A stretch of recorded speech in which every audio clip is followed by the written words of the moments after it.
जय श्रीमान नारायण। तो नंदोत्सव में सबको नंद बाबा ने जो भी भेंट, जो भी बधाई सब गोप गोपियों ने आज पाई। और पूतना वध के बाद गोकुल में अपार आनंद छा गया।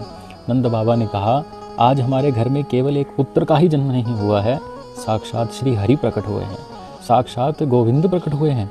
ढोल नगाड़े बजाए गए, द्वार द्वार पे दीपक जगाए गए, गोपियों ने मधुर ध्वनियाँ मंगल ध्वनियों नाद गाए।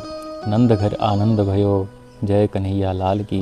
और ऐसा लिखा है, दही और माखन की वर्षा ब्रज में आज हुई है, दही माखन की कीच मची है। और ब्राह्मणों को भी खूब सारा दान नंद बाबा ने दिया है। यशोदा मैया लाला को गोद में लेकर कहती हैं, मेरे कन्हैया को किसी की नज़र ना लगे, मेरे पुत्र को किसी की नज़र ना लगे।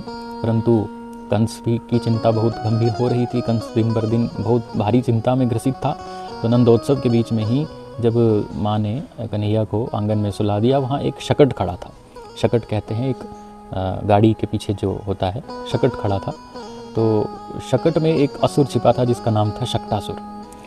तो तभी कृष्ण ने हल्के से चरण उसको लगाए तो वो शकट उल्टा हो गया और पूरी धरती कांप उठी। और शकट के नीचे जो शक्टासुर था उसका अंत हो गया। सब गोपियाँ डर गई, मैया यशोदा डर गई। ये बालक कोई साधारण बालक नहीं है, केवल चरण स्पर्श मात्र से ही असुरों का संहार हो रहा है। कंस और क्रोधित हुआ, उसने एक और असुर को भेजा जिसका नाम है तृणाव्रत। तो तृणाव्रत आंधी और तूफान का रूप लेके आज ब्रज में आया। अचानक गोकुल में बड़ी भयंकर गर्जना, वर्षा, भयंकर बादलों की गड़गड़ाहट होने लगी। तो तृणाव्रत ने क्या किया कि जो भी ग्वाल बाल थे सबको उड़ाकर आकाश में दूर ले गया। यशोदा मैया तो विलाप करने लगी, मेरे लाला को कोई ले गया, मेरे लाला को कोई ले गया। परंतु जैसे ही आकाश में गए, प्रभु ने अपने शरीर का वजन, अपने शरीर का भार इतना बढ़ा लिया, तृणाव्रत सांस नहीं ले सका और धरती पे नीचे आके गिर गया और उसकी मृत्यु हो गई। कृष्ण सुरक्षित मैया की गोद में पहुंच गए। तो बड़ा अद्भुत ये कन्हैया की छोटी छोटी बाल लीलाएँ हैं, जिनका श्रवण हम क्रमशः भागवत जी के आधार पे करेंगे।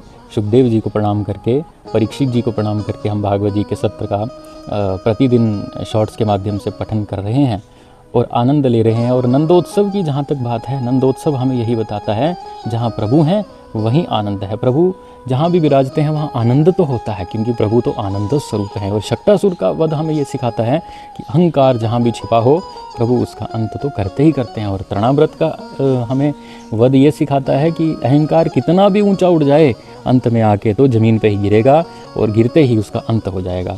तो इन्हीं सब वचनों के साथ में वाणी को विराम देंगे। अगले संस्करण के साथ पुनः भेंट होगी। जय श्री कृष्ण, जय श्रीमान।